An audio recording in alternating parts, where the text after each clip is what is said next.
Hi friends, welcome to my YouTube channel SSC exam.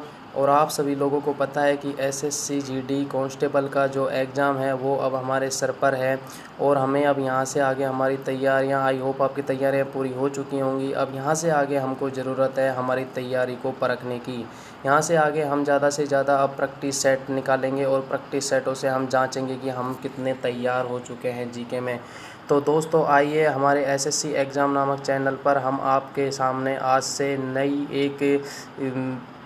एक SSC GD के लिए हम प्रैक्टिस सेट लेकर आ चुके हैं आपके सामने। और आज पहला प्रैक्टिस सेट होगा जो कि आपके लिए बहुत ही इम्पोर्टेंट होने वाला है। आप लोग इसको जल्दी से जल्दी अच्छे से तरीके से देखिए और पढ़ के देखिए अच्छे तरीके से। आपको लगेगा कि इसमें से हमको कम से कम 80 से 90% मैटर यहीं से आपको 100% मिलेगा दावे के साथ में। तो ज़्यादा देर ना करते हुए हम आपको अब क्वेश्चनों की तरफ ले चलते हैं और स्टार्ट करते हैं हमारा आज का प्रैक्टिस सेट। क्वेश्चन नंबर पहला देखेंगे हम। अर्थशास्त्र मानव निर्मित उत्पादन उपकरण को किस रूप से वर्गीकृत करता है? तो अर्थशास्त्र नामक निर्मित उत्पादन उपकरण पूंजी रूप में वर्गीकृत करता है। उपकरण को पूंजी रूप में वर्गीकृत करता है, जो कि आपको ऑप्शन नंबर डी में दिया गया है। क्वेश्चन नंबर नेक्स्ट हम यहाँ पे देखेंगे, आपको बताएंगे कि औपनिवेशिक भारत में भारतीय विधवाओं के लिए शारदा सदन स्कूल की स्थापना किसने की थी? तो औपनिवेशिक भारत में भारतीय विधवाओं के लिए शारदा सदन स्कूल की स्थापना पंडिता रमाबाई के द्वारा की गई थी। अब हम आपको बता दें कि जो रमाबाई है, रमाबाई का नाम पंडिता रमाबाई कैसे पड़ा था। तो आपको बता दें कि जो रमाबाई थी, रमाबाई को संस्कृत विषय का बहुत उच्च स्तर का ज्ञान था। इसलिए उच्च स्तर के ज्ञान के कारण रमाबाई को पंडिता और सरस्वती की उपाधियों से नवाजा गया था। शारदा सदन स्कूल की स्थापना 1889 में पंडिता रमाबाई के द्वारा की गई थी। इन्होंने कृपा सदन नामक एक और महिला आश्रम की स्थापना भी की थी। क्वेश्चन नंबर नेक्स्ट आपके सामने ये आ जाता है। सोडियम बाइकार्बोनेट में कार्बन डाइऑक्साइड निकालने में विफल अम्ल कौन सा होता है? तो कार्बनिक जो एसिड होता है वो जल में से कार्बन डाइऑक्साइड निकालने में विफल होता है। इसमें क्या होता है कि जब CO2 जो होती है, कार्बन डाइऑक्साइड जो होती है, वो जल में घुलती है और कार्बनिक अम्ल बनाती है H2CO3। कार्बनिक एसिड जो होता है वो एक दुर्लभ अम्ल होता है। ये जो हमारा जो अम्ल होता है ये हमारे रक्त में ऑक्सीजन की मात्रा बढ़ाने तथा फेफड़ों में CO2 मुक्त करने में सहायक होता है। आपको हम यहाँ से आगे हम हर क्वेश्चन में आपको एक्स्ट्रा फैक्ट बताते जाएंगे। आप बस ध्यान से इन चीज़ों को पढ़ते जाइए और आगे देखना है हमको कितने अच्छे यहाँ से आगे बहुत इंपॉर्टेंट क्वेश्चन आपके सामने लाएंगे, जो कि आपके लिए बहुत इंपॉर्टेंट साबित होने वाले हैं। क्वेश्चन नंबर नेक्स्ट है, स्वतंत्र भारत के प्रथम राष्ट्रपति कौन थे? तो आप सभी लोग जानते हो डॉक्टर राजेंद्र प्रसाद जो थे वो हमारे स्वतंत्र भारत के राष्ट्रपति थे। जवाहरलाल नेहरू जो सेकंड ऑप्शन में है, जो कि हमारे भारत के पहले प्रधानमंत्री थे। और सरदार वल्लभ भाई पटेल जो थे ये भारत के प्रथम उप प्रधानमंत्री थे। क्वेश्चन नंबर नेक्स्ट देखते हैं। संयुक्त राष्ट्र संगठन का मुख्यालय कहाँ स्थित है? तो आप सभी लोगों को पता है संयुक्त राष्ट्र संगठन का मुख्यालय जो है UNO का जो मुख्यालय है वो न्यूयॉर्क में स्थित है। आप सभी को पता है जो UNO की स्थापना है वो 24 अक्टूबर 1945 को हुई थी। अभी प्रेजेंट टाइम में UNO में 193 देश जो हैं वो इसके मतलब जो 193 जो इसके देश हैं प्रेजेंट टाइम में वो सदस्य देशों की इसकी संख्या है। और सबसे जो लास्ट में जो UNO में शामिल हुआ देश था वो था दक्षिणी सूडान, जो कि सबसे नवीनतम सदस्य देश है। नेक्स्ट क्वेश्चन देख लेते हैं। उस प्रथम भारतीय का नाम बताइए जिसे ओलंपिक खेलों में एनाबॉलिक स्टेरॉयड का प्रयोग करने के कारण प्रतिबंधित किया गया था। तो वो खिलाड़ी हैं option number C T Samancha Chanu. T Samancha Chanu को ओलंपिक खेलों में एनाबॉलिक स्टेरॉयड का प्रयोग करने के कारण प्रतिबंधित किया गया है। नेक्स्ट क्वेश्चन देख लेते हैं। पर्यावरण में प्रदूषकों की उपस्थिति को सामान्यतः ppm में व्यक्त किया जाता है। यानी कि जो प्रदूषकों की जो उपस्थिति होती है कि इस क्षेत्र में पर्यावरण की क्या स्थिति है, उस स्थिति के अनुसार इसको ppm में व्यक्त किया जाता है कि इसके कितना प्रदूषण यहाँ पर स्थित है। तो उस ppm का पूर्ण रूप क्या होता है, तो उस ppm का पूर्ण रूप होता है पार्ट्स पर मिलियन, जो कि आपको ऑप्शन नंबर डी में दिखाया गया है। नेक्स्ट क्वेश्चन देख लेते हैं। जब पानी जम जाता है तो उसका घनत्व घट जाता है, बढ़ जाता है, शून्य हो जाता है या नियत रहता है। तो आप सभी लोगों को पता है कि जब पानी जम जाता है तो उसका घनत्व घट जाता है और उसका आयतन जो है वो बढ़ जाता है, क्योंकि जो जल होता है वो 4 डिग्री सेल्सियस ताप पर सर्वाधिक इसका घनत्व होता है, जल का 4 डिग्री सेल्सियस पर। नेक्स्ट क्वेश्चन देख लेते हैं। लोकतंत्र ऐसी सरकार है जिसमें प्रत्येक की हिस्सेदारी होती है, यह किसका मत था। अमेरिका के पूर्व राष्ट्रपति थे जिनका नाम था अब्राहम लिंकन, जिन्होंने ये एक मत दिया था कि लोकतंत्र एक ऐसी सरकार होती है जिसमें प्रत्येक की हिस्सेदारी होती है, यानी कि हम जब वोटों के द्वारा सरकार को चुनते हैं तो उसमें हर एक आम आदमी का हिस्सा होता है, हर एक आदमी का उसमें वोट होता है। नेक्स्ट क्वेश्चन देख लेते हैं। दादा भाई नौरोजी ने अपने धन का पलायन सिद्धांत का किस पुस्तक में वर्णन किया गया है। तो दादा भाई नौरोजी की एक पुस्तक थी poverty and un British rule in India, जो कि आपको क्वेश्चन नंबर बी में दिखाई गई है। इस पुस्तक में धन का पलायन सिद्धांत दिया गया है दादा भाई नौरोजी के द्वारा। नेक्स्ट क्वेश्चन देख लेते हैं। मदर टेरेसा की जयंती मनाने के लिए उन पर टिकट निम्नलिखित में से किस देश ने प्रकाशित किया है। तो दादा भाई नौरोजी ने अपने धन का मदर टेरेसा की जयंती मनाने के लिए उन पर टिकट निम्नलिखित में से किस देश ने प्रकाशित किया है। तो इसमें ऑप्शन में अभी गड़बड़ दी गई है, इसमें आपको हम इसके बाद में कमेंट्स में आपको बता दिया जाएगा कि इसमें कौन सा ऑप्शन सही है। उसके बाद में नेक्स्ट क्वेश्चन हम देख लेते हैं। इंटरनेट टेक्नोलॉजी में प्रयुक्त शब्द URL का क्या अभिप्राय है। इंटरनेट टेक्नोलॉजी में प्रयुक्त शब्द URL का वास्तविक रूप यूनिफॉर्म रिसोर्स लोकेटर होता है, यूनिफॉर्म रिसोर्स लोकेटर होता है, जो कि आपको ऑप्शन नंबर डी में दिखाया गया है। क्वेश्चन नंबर नेक्स्ट देख लेते हैं। निम्नलिखित में से क्या स्वतः पोषित है। निम्नलिखित में से क्या स्वतः पोषित है। जो शैवाल होता है, जो कि आपको ऑप्शन नंबर बी में दिखाया गया है, शैवाल एक थैलोफाइटा वर्ग के पादप हैं जिनका शरीर विभिन्न भागों में वर्गीकृत नहीं होता। ये हरित लवक युक्त एक स्वयंपोषी होता है, जो कि प्रकाश संश्लेषण पादप होते हैं। और हम शैवाल जो होते हैं, शैवालों के अध्ययन में, जीव विज्ञान में जो शैवालों का अध्ययन होता है उसको हम फाइकोलॉजी शाखा के अंतर्गत किया जाता है, यानी कि जो शैवाल है, शैवालों का जो अध्ययन है वो फाइकोलॉजी में किया जाता है। नेक्स्ट क्वेश्चन देख लेते हैं। किस दिल्ली सुल्तान ने कठोर नीति अपनाई थी। तो दिल्ली के सुल्तान ए ऑप्शन में जो आपको दिखाई दे रहे हैं बलबन, जिनका कार्यकाल था 1265 से लेके और 87 तक। इन्होंने कठोरता की नीति अपनाई थी और पूर्ण निरंकुशता प्राप्त करने हेतु अपने राजस्व के सिद्धांत का प्रतिपादन किया था। इनके दरबार में एक प्रथा चली थी जिसको हम बोलते हैं, एक तो होता है सिजदा और एक होता है पाबूस, जिन्होंने अपने दरबार में इन्होंने ये प्रथा चलाई थी। सिजदा जो प्रथा होती थी उसमें जो पुरुष होते हैं वो इनको लेटकर और इनके पैरों को छूते थे, यानी कि पैरों में प्रणाम करते थे।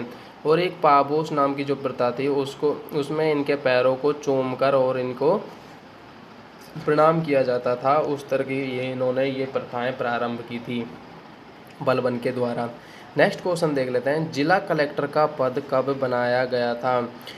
तो आप सभी को पता है, एक बार हमारे देश में वॉरेन हेस्टिंग्स, जो कि बंगाल के गवर्नर थे, उन्होंने 1772 से 85 ईस्वी तक ये रहे थे।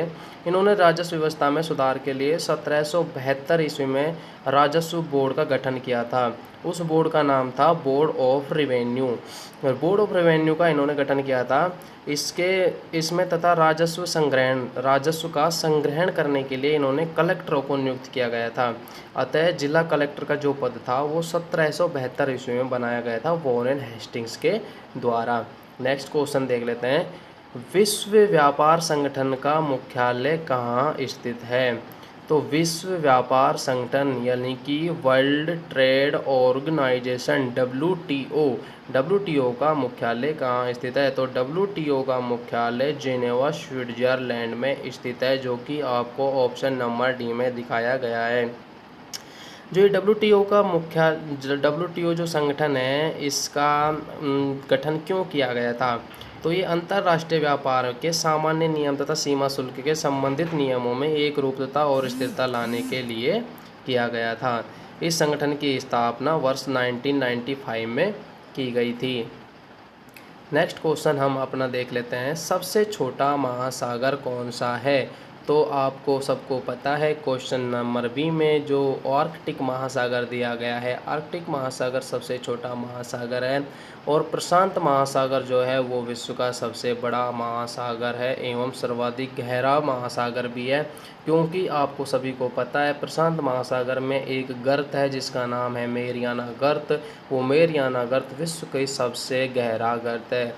क्वेश्चन नंबर अगला देख लेते हैं, निम्नलिखित में से क्या अविम राशि है? अविम राशि है, निम्नलिखित में से क्या अविम राशि है? तो जो प्रभेद होता है, प्रभेद जो होता है वो क्या होती है? अविम राशि होती है। नेक्स्ट क्वेश्चन देख लेते हैं, तेलुगु कृति अमुक्त मलवेड़ा का लेखक कौन था? एक तेलुगु कृति है जिसका नाम है अमुक्त मलवेड़ा, तो हमें इसका लेखक का नाम बताना है कि इसका लेखक कौन था। तो तेलुगु भाषा में का एक राजनीतिक ग्रंथ है अमुक्त माल्याद, जिसको कृष्ण देवराय द्वारा लिखा गया था। तुलुग वंशीय कृष्ण देवराय जिनका कार्यकाल था 1509 से लेकर 1528 ईस्वी, जो कि ये जो थे कृष्ण देवराय, ये विजयनगर के महान शासक थे। तो यहाँ पर जो ये अमुक्त मलवेड़ा है ये देवराय के द्वारा लिखी गई कृति है। क्वेश्चन नंबर नेक्स्ट देख लेते हैं हम, नकदी रिजर्व अनुपात किसका उपकरण है? नकदी रिजर्व अनुपात किसका उपकरण है? तो नकदी रिजर्व अनुपात जो है वो मौद्रिक नीति का उपकरण है। मौद्रिक नीति से संबंधित है ये, जिसके तहत प्रत्येक वाणिज्यिक बैंक जो होती है वो अपनी कुल जमा राशि यानी कि मांग जमा और समय जमा, जो दो जगह होती हैं, मांग जमा और समय जमा, इन दोनों राशियों में एक निश्चित भाग आरबीआई के पास नगद रखने को बाध्य होते हैं। क्वेश्चन नंबर नेक्स्ट देख लेते हैं, बीसीजी में सी शब्द से क्या अभिप्राय है? बीसीजी का वास्तविक रूप क्या होता है? सबसे पहले हम जान लेते हैं कि बीसीजी का पोस्टमार्टम हम सबसे पहले करते हैं। तो आइए दोस्तों बीसीजी के बारे में हम जानते हैं। तो बीसीजी का मतलब होता है बैसिलस क्लाइमेट क्यूरिन। अतः इसमें बीसीजी का पूरा फुल फॉर्म ये होती है। तो इसमें पूछा है कि सी जो होता है, सी का जो शब्द है उससे सी शब्द से क्या प्राय है? तो क्लेमेट, जो कि आपको ऑप्शन ए में दिया गया है। क्वेश्चन नंबर हम देख लेते हैं नेक्स्ट, शेरशाह की महानता किसमें निहित है? तो हम शेरशाह के बारे में आपको बता देते हैं कुछ एक्स्ट्रा फैक्ट। शेरशाह सूरी वंश का सबसे महान शासक था। जो शेरशाह था वो सूरी वंश का सबसे महान शासक था। उसकी महानता का प्रमुख जो कारण है वो उसके द्वारा किए गए प्रशासनिक सुधार थे। प्रशासनिक सुधार बहुत ज़्यादा उसके द्वारा, शेरशाह के द्वारा किए गए थे। इन सुधारों में सड़कों का जैसे निर्माण हो गया, सरायों की जो व्यवस्था हो गई, डाक व्यवस्था में सुधार जो इन्होंने किया था, ऐसे अनेक परोपकारी इन्होंने कार्य किए थे शेरशाह सूरी के द्वारा।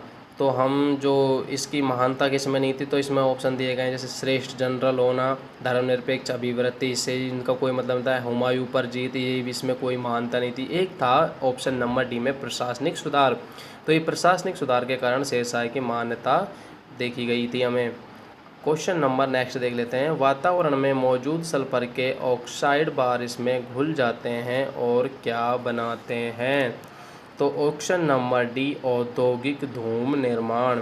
वातावरण में जो मौजूद सल्फर के ऑक्साइड बारिश में घुल जाते हैं वो क्या बनाते हैं? औद्योगिक धूम निर्माण।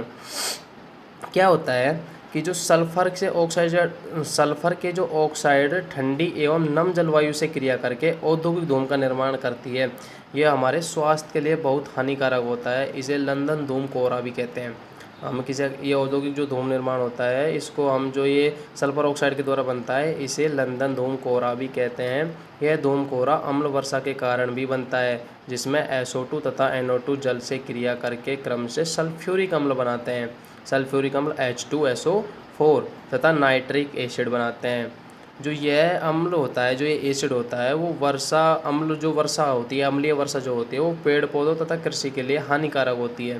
तथा जैसे हमारे संगमरमर के पत्थर होते हैं, है ना, जैसे उनके द्वारा बनाई गई जो इमारतें होती हैं, जैसे हमारा ताजमहल है, तो इन जो ये बड़ी बड़ी ये इमारतें बनाई गई हैं इनके द्वारा, तो इन जो ये इमारतें होती हैं इनका जो पत्थर लगा हुआ है, जैसे हमारे ताजमहल में सफ़ेद संगमरमर लगा हुआ है, ये अम्लीय वर्षा होकर धीरे धीरे धीरे धीरे एक तरह से काला पड़ जाता है, इसलिए ये इनके लिए भी हानिकारक होता है। नेक्स्ट क्वेश्चन देख लेते हैं, गुरु जल का रासायनिक संगठन क्या होता है। आपने सुना होगा भारी जल, उसी को हम गुरु जल के नाम से भी जानते हैं। तो गुरु जल का रासायनिक सूत्र होता है D2O यानी कि deuterium oxide. Question number next देख लेते हैं और आज का ये लास्ट क्वेश्चन होगा, कृषि से भारतीय औद्योगिक विकास को बढ़ावा किस प्रकार मिलता है। कृषि से भारतीय औद्योगिक विकास को बढ़ावा किस प्रकार से मिलता है।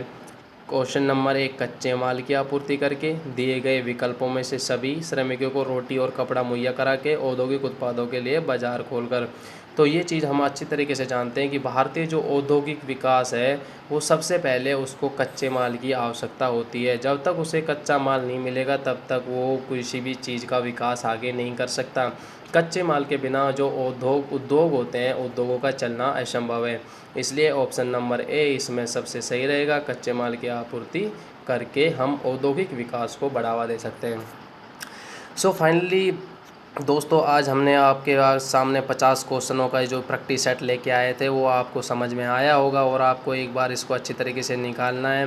तो आप लोगों को कैसा लगा ये आप हमें कमेंट करके ज़रूर बताइए, और अगर आपको ये हमें लगता है कि हमारे आपके लिए ये बहुत हेल्पफुल रहने वाला है तो हमें आप ज़रूर कमेंट करके बताइए, जिससे हम आपको हिंदी के 25 क्वेश्चनों का प्रैक्टिस सेट भी लेकर के आएँ।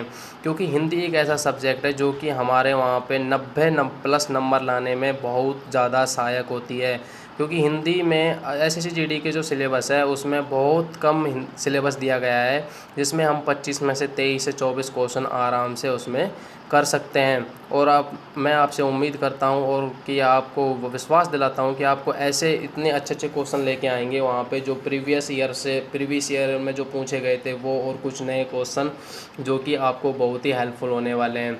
सो फाइनली आपको अगर ये हमारा प्रैक्टिस सेट अच्छा लगा तो हमें कमेंट करके ज़रूर बताएं, हम आपके लिए दूसरा नेक्स्ट प्रैक्टिस सेट आगे ज़रूर लेते आएंगे यहाँ से आगे। और आप हमारे चैनल को ज़्यादा से ज़्यादा सब्सक्राइब करें और इस वीडियो को आप जितना हो सके उतने अपने भाई बहन पड़ोसी जितने भी अपने एजुकेशन से जुड़े हुए स्टूडेंट्स हैं जो कि SSC GD में अपना सिलेक्शन लेना चाहते हैं, उनके लिए आप इस वीडियो को शेयर कर सकते हैं। Thank you very much.